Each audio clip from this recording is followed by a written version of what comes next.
যুদ্ধের ক্ষত শুকায়নি। যুক্তরাষ্ট্র ইসরায়েলের হামলায় ক্ষতিগ্রস্ত ইরানের বহু জ্বালানি অবকাঠামো। বছরের পর বছর ধরে নিষেধাজ্ঞার চাপ তো রয়েছেই, এর মধ্যেই তেহরান দিল নতুন জ্বালানি সম্পদের খবর।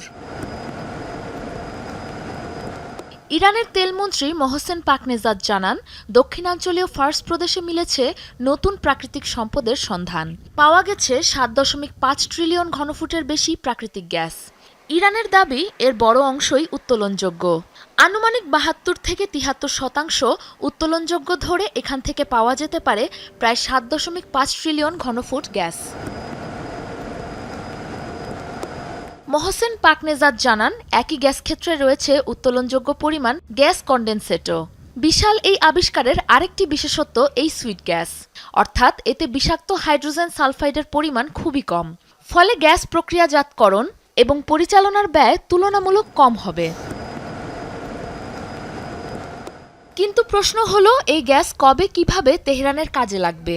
যুদ্ধের কারণে ক্ষতিগ্রস্ত জ্বালানি অবকাঠামোয় নতুন গ্যাস ক্ষেত্র থেকে দ্রুত উৎপাদন সহজ নয়, বরং লেগে যেতে পারে কয়েক বছরও। তেহরানের কর্মকর্তাদের দেওয়া তথ্য অনুযায়ী যুদ্ধের আগে ইরানের দৈনিক গ্যাস উৎপাদন ছিল প্রায় ৬৫০ মিলিয়ন ঘনমিটার। সংঘাতের কারণে দৈনিক প্রায় ২৩০ মিলিয়ন ঘনমিটার উৎপাদন সক্ষমতা কমে গেছে। ক্ষতিগ্রস্ত অবকাঠামো মেরামত চলছে।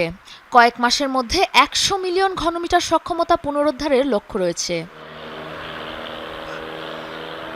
যুদ্ধ ও নিষেধাজ্ঞার কারণে উৎপাদন ও সরবরাহ কঠিন হয়ে পড়লেও ভূ রাজনৈতিক বাস্তবতায় ইরানের এই আবিষ্কারের গুরুত্ব কম নয়। বিশ্লেষকরা মনে করছেন, তাৎক্ষণিক কাজে না লাগলেও দীর্ঘমেয়াদে দেশটির জন্য বড় অর্থনৈতিক সম্পদ এই গ্যাস ক্ষেত্র, নিজেদের জ্বালানি সক্ষমতার শক্তিশালী বার্তাও।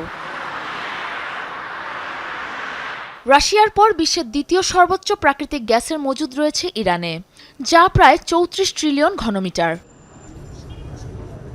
সাবরিনা নুসরাত, যমুনা নিউজ।